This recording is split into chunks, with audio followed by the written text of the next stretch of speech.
Hello, everyone, and welcome to today's webinar with Columbia Business School Executive Education. My name is Matthew Monagle. I'm the CRM Web Manager here at ExecEd. And if this is your first webinar, we're so happy you decided to spend half an hour of your Wednesday with us. Just a few housekeeping notes. You can leave questions by clicking on the Q&A button at the center of the screen.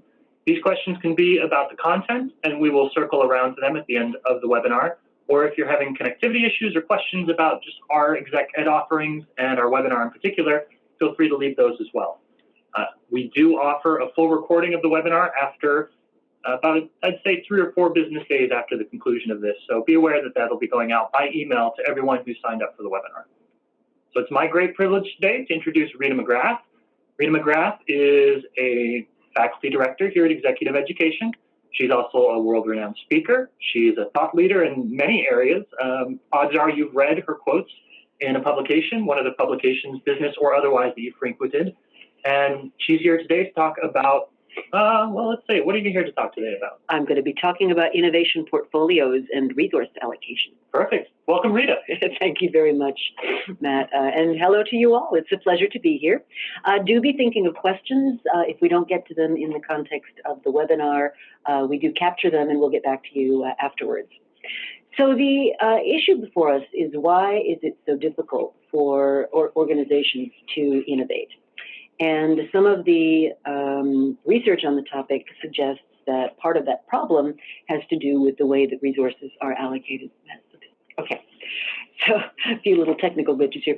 So this is some of the material that we'll be featuring in our upcoming course called Leading Strategic Growth and Change, which runs next month. And so this is a little snippet from the course, and you'll see some of the things that we talk about. So here's the interesting conundrum. A recent McKinsey study done of CEOs finds that 84% of them agree that innovation is critical for their growth strategy.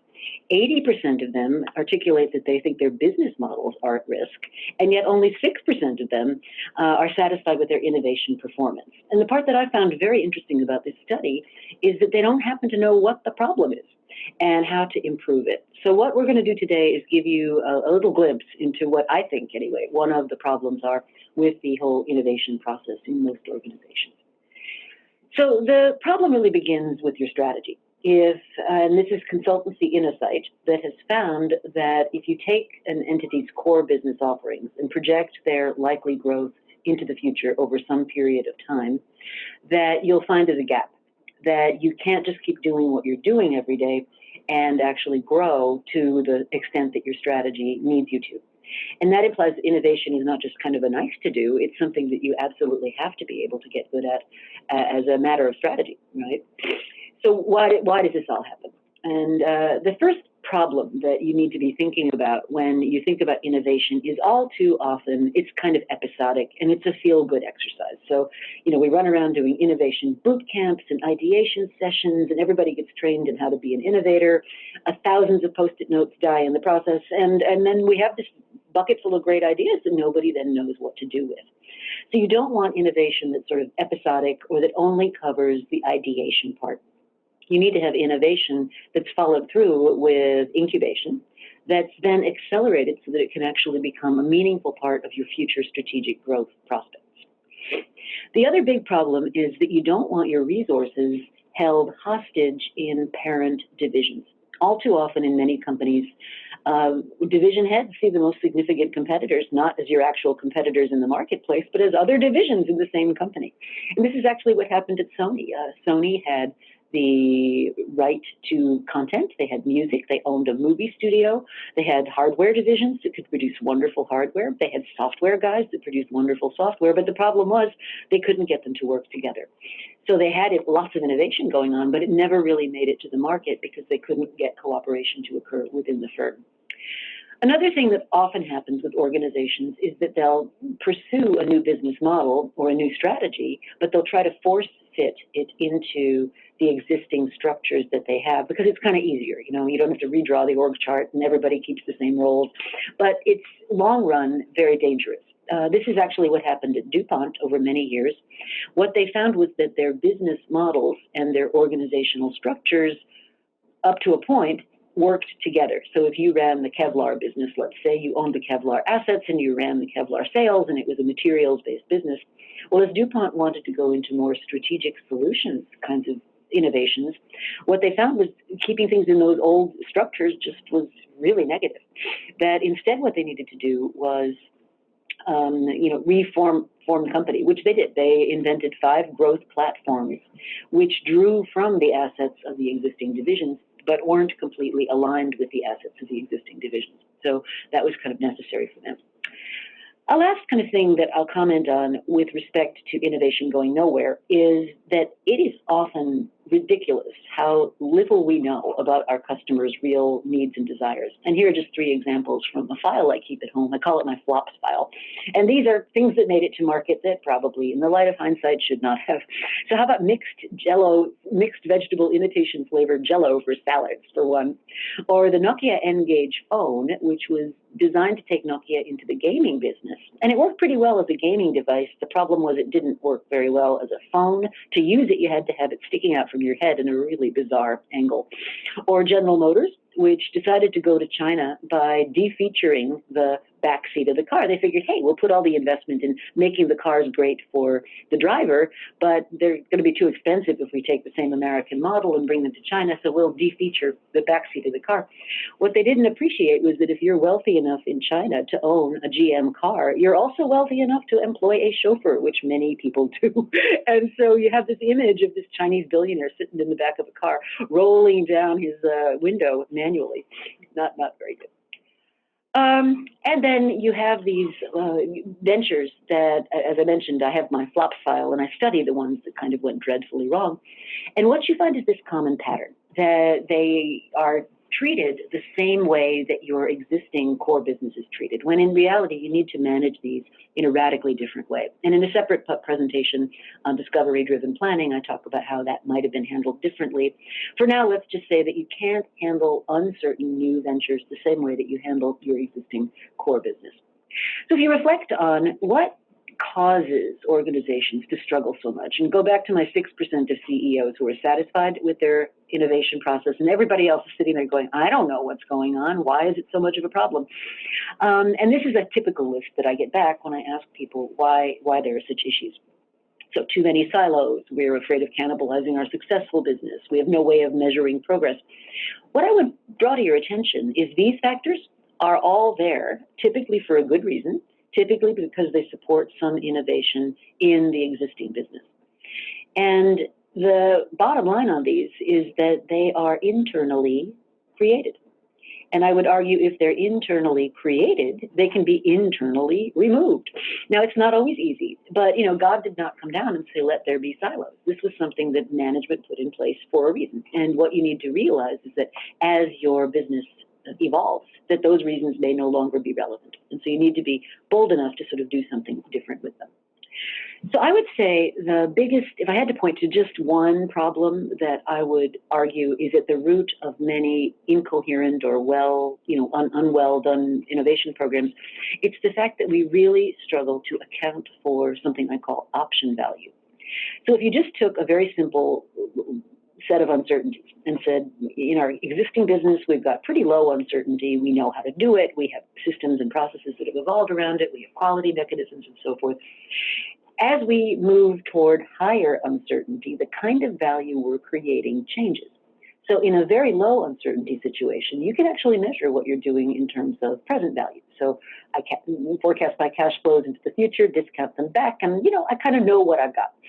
As I get higher in uncertainty, more and more the value I'm creating is option value, which is the value of the right to make some kind of future decision without making a commitment. And the dilemma with options is that they need a different management process.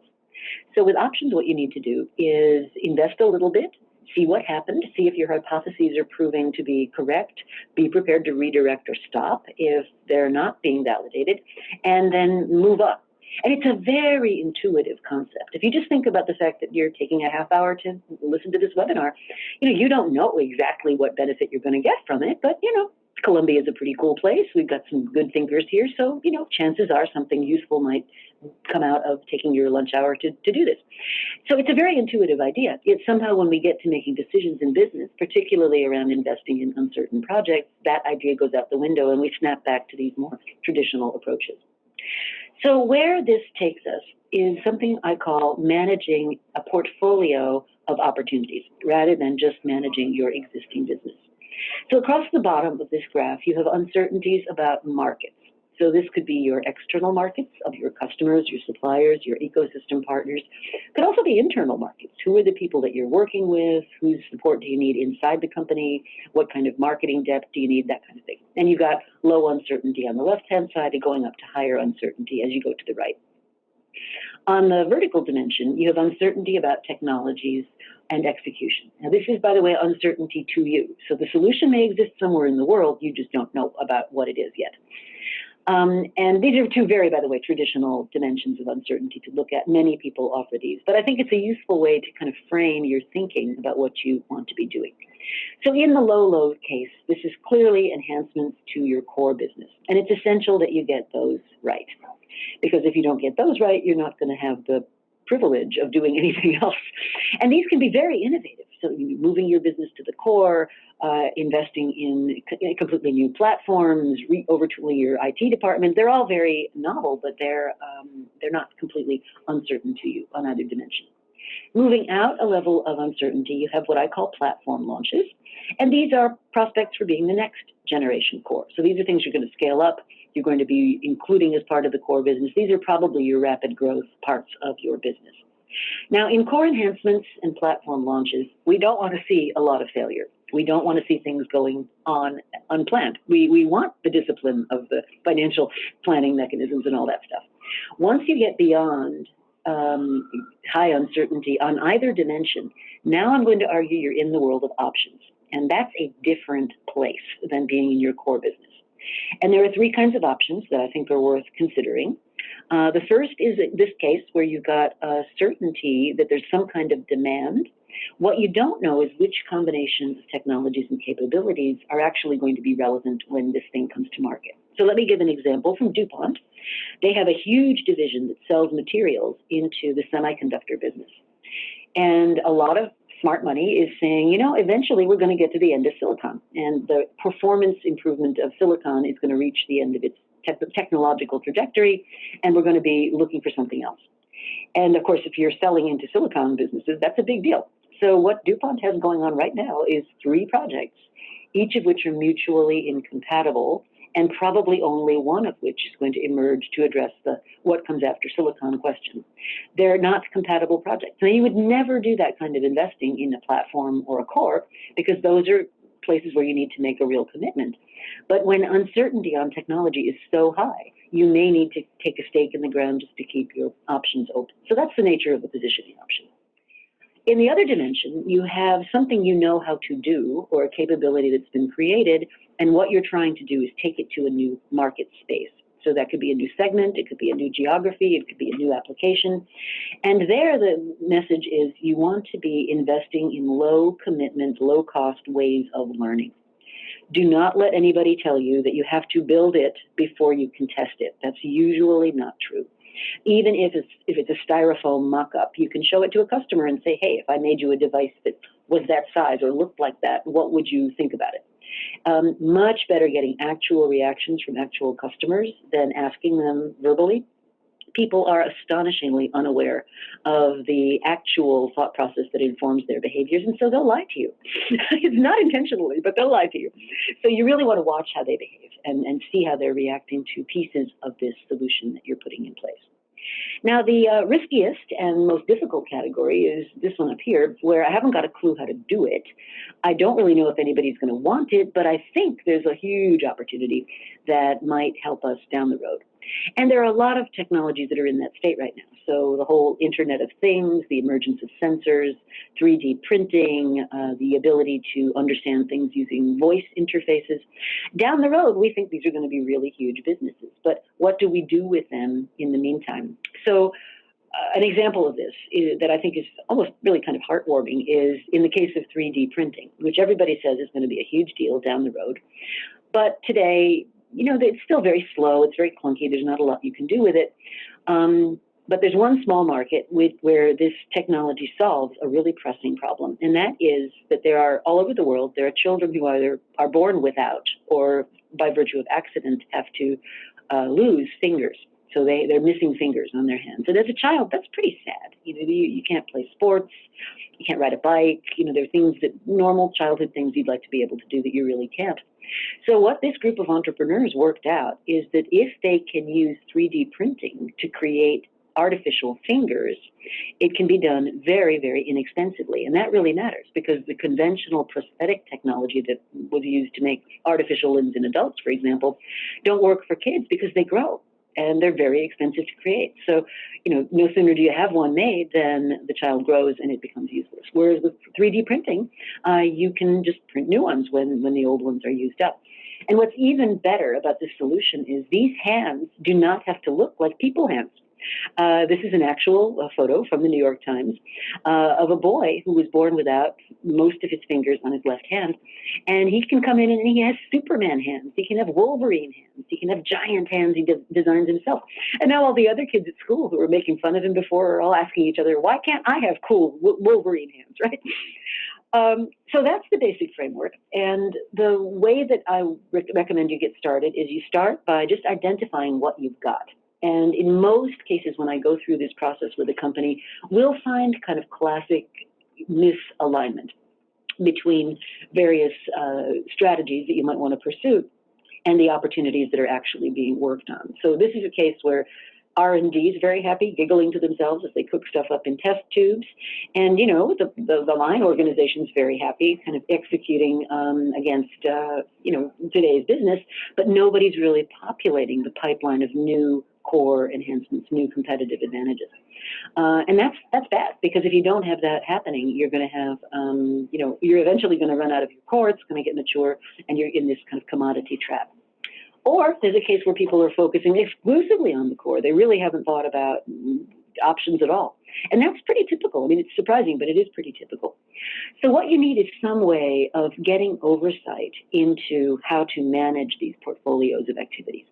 So the first thing I recommend is, just make a big chart for yourself on the wall, get a list of the projects that you're working on, and just do a quick and dirty look. And then if you like that idea, you can track it a little bit more consciously. And if you do find a mismatch, now it's time to start making some decisions. So what project should be accelerated? Which ones should be slowed down? Which ones should you just outright kill? Most organizations I visit have what I call zombie projects. They're, they kind of go on and on and on, but nobody really thinks they're ever going to take off. And yet, for a variety of reasons, people don't take the hard decision to stop them. And that's a great way to free up resources for innovation. So the next piece I want to show you is some technology that allows us to begin to create this alignment between your strategy and your long-term goals, what you're spending your money on, what projects get into your pipeline, and how people feel that they're being rewarded. Because these things, if they're not in alignment, can actually cause your innovation process to just sort of sputter. And you're not benefiting from the whole organization's ability to do what it needs to do. So this is just just to illustrate how one can do this. This is some software that I'm kind of excited about, because what I find is the struggle in many companies is it's just very hard to get a line of sight from where you sit in the world of strategy to what the portfolio actually looks like. So this is kind of a new thing that we're trying out. We'll be using it in LSGC, which is our upcoming Strategic Growth and Change course. So the participants in the course will actually have a chance to play with this, and we'll see what they say. It's in beta mode at the moment. But this would be how you would put in some data, as much as you got, whatever you have. It doesn't require huge precision into describing an opportunity. Once you've got that opportunity on the platform, you can mix it with other opportunities to create a portfolio. And this is a disguised one, made up one from Colgate-Palmolive, and they do a lot of things around personal care items. And so we just took a bunch of their divisions. So this is not secret information from Colgate-Palmolive, it's public information. But what we did was we mocked up this view, and you can now look and see what is in your portfolio. You can say, well, do I like the way this is positioned, maybe I need to put a few more positioning options in there. Maybe I need a couple more stepping stones. But it gives you that direct line of sight from the decision-making level right down into what projects are being worked on. And once you've got that data, you can start to ask questions like, well, where is my resources being put in terms of the categories that I'm selling into? So is it pet nutrition? Is it personal care? Oral care is a really big deal for Colgate-Palmolive. They have over 1 billion customers. And they'll say things to you like, oh, I only have 30 seconds in your mouth, which is a little weird if you don't happen to work at a company like that. But, if you're there, that's really an important point. Now here's the chart that I really am very excited about, because what you can now do is you can start to map the kinds of activities you're working on against the projected revenue, and now you can fill in that chart, that insight chart about, is the growth that I'm investing in actually going to deliver to the strategies that I've articulated in the world? And so this makes it very easy to kind of link all those things up. So it's an exciting new thing we're testing at Columbia. I will, as I said, be using it in the course, and so I'm finding it's very, very kind of a cool new frontier for us. So let me close with this thought on innovation. If you talked to somebody 50 years ago about quality and said, how do you ensure good quality? You would have gotten back answers like, oh, you get really good craftsmen, you have people work very carefully, you try not to make too many mistakes. It was only after Deming and Duran and the people at Motorola developed things like Six Sigma that we began to understand that quality is not just good hard work. Quality is actually a process. It can be systematized, it can be repeated, people can be trained in how to do it. And I would argue that the innovation process today is pretty much where quality was maybe 50 years ago, that we're just starting now to converge on a common set of practices. We're starting to get software that works, like the one I just showed you. We're starting to get, people that understand there's a right way and a wrong way to do this stuff. So I think we're really at the on the brink of a very exciting new development with respect to the innovation process. So let's hope that 6% comes up sharply in the next few years. Rita, thank you so much. I think that was great, and I know that we have a bunch of questions that have come in. I'm going to take the first one, since I've seen it a few times. Just to let you know, we do have a full recording of this webinar available. We'll send you a link, probably within the next 3 to 4 business days, where you can view that online. If you signed up for the webinar, you're on the mailing list for the webinar recording, too. We try and make it easy like that. So keep an eye out for that email, again, probably 3 or 4 business days. Now, if you have some questions, please feel free to leave them in the Q&A. I'll answer them. We've got about 5 minutes. The first one, which I think is a really interesting question, and one I actually haven't heard before in connection to your presentation, Rita, when you're looking at this portfolio, where does that decision, decisions about what should stay and what should go, where should that live? Should it live with senior management? Should there be a team that's more dedicated to that? What people in the organization should our participants be thinking about, giving them this task? So the answer to that is it really depends on your unit of analysis of decision making. So if I were Jeff Immelt over at General Electric, right, he's got, if memory serves me, something like 12 huge businesses. And his big decision at the top of the company is how much am I going to put into aircraft engines versus advanced manufacturing versus environmental projects. Now take it a notch down. If you're the guy running aircraft engines, you're going to be making decisions about, well, how much should go into propulsion systems and how much should go into reusable gear and how much should go into aftermarket support. If you're the head of that division, you would be making more granular decisions on down. So part of the challenge of this is if I'm Jeff Immelt and I really want to know what projects are being worked on in the propulsion space, without going down that whole chain of command right now, I don't have a way of doing that, or an easy way of doing that, which isn't totally disruptive to the organization. If you implement something where you've got all these projects on a common platform and you can see all the way up and down the organization what's going on, it gives you a great way to start having a collective conversation about, this option hasn't moved in 3 years. It should really be moving or it should go away. In terms of today, where the decision actually gets made, there's usually a separate unit that is in charge of oversight over the innovation practices, and that's probably where you want this data sort of kept up to date. I'm a big believer in not forcing people to do additional input. So what I'm hoping that this kind of software does is replace all those spreadsheets and PowerPoints and the stuff that sort of locks the data away in individual desktops or laptops or phones even, and makes it sort of transparent and visible to the organization.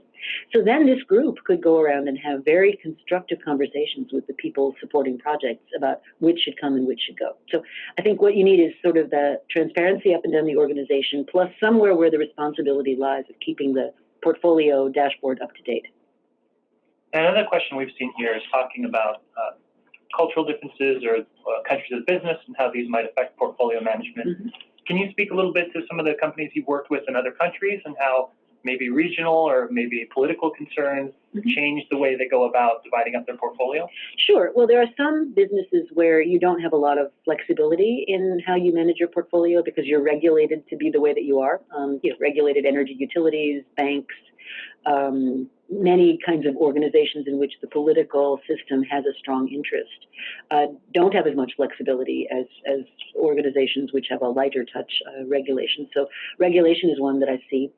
Culture matters a lot. So if I'm doing a portfolio for a company in Japan and, if I had my choice, I'd shut down, say, an underperforming division, or I'd move something offshore. For a lot of corporate, social, and cultural reasons, that's just not as available to you as a strategic choice as it might be to a firm with a much more laissez-faire view of how employment practices work. So there will be a cultural/national overlay on your freedom of action here. In terms of the basic theory, though, I have not seen that behave differently in different cultural contexts. It's still, options are still things you want to manage for learning. The core business is still something you want to manage for efficiency and high connectivity with your customers. Those things don't really change. So another participant wants to know specifically about tech companies, tech startups, since they're so focused on one area of the portfolio. How do they kind of bring it back home and focus in on what they want their core competencies to be before they're also doing this innovation and really out there stuff? Well, the thing about a tech startup, before it's really reached a mature state, is you need to remember what my friend Steve Blank tells us, which is he's an adjunct here at Columbia too, very famous entrepreneur. And what he says is a startup is a business model in search of a sustainable business model. A startup is looking for a sustainable business model. So what you'll see in tech startups is a lot of movement in terms of strategy, right? So they may start off down a path of doing one thing and end up doing something completely different. So I think you need to make a distinction between the discovery pattern of trying to figure out what your core business really should be versus the pattern of now I've got something, I want to grow it or extend it into a new space. So they're qualitatively different things. As in determining what your core business should be, well, feedback from customers is a really good way of determining whether you've hit something that really has value and relevance in the market. Now, a few people have asked, not to transition you to a new career, but a few people have asked about the software. I think that you might have missed your calling. I think software development might be what people want you to do. But this portfolio management software that is in the beta that you're going to be looking at, long term, if it's successful, is there a place where people will be able to access that? Do you have some plans for making that publicly available to people that want to use it? We do, but we're gonna be very careful about it because this is pretty important information, and we want to make sure we handle it with appropriate respect and all that. But yes, so the vision for it is that eventually it will become part of the suite of things you might use to manage your innovation process. Because right now, it's as I said, it's all done on spreadsheets and notes and things in people's heads, and it's really hard to get visibility up and down the organization for it. So we're beta testing it now. We're using it primarily for courses and workshops. And then we're hoping within a sort of 6 to 9 month time period to be able to test it in a small way with real companies. And then after that, we'll see where it takes us. All right, Rita, I think that's all we have time for today. Thank you so much for all the questions you answered, for all the time you took with the presentation. I know a few people are going to follow up, seem interested in following up on the Leading Strategic Growth and Change program. But are there any other opportunities or places you'll be speaking in the next few months where participants might be able to connect with you or hear you speak? Oh, well, if you go to my website, which is very creatively named ritamcgrath.com, there's a calendar there, and all the public events, pretty much everything I do is listed there if you're curious about what city I'll be in or when I'm talking. So that's a good resource for you. All right. Well, Rita, thank you so much. And to everyone else who attended, again, we'll have this available for you in about 3 to 4 business days. We'll send you an email with the full recording, so don't worry about that. Thank you again, and have a wonderful week. Thanks.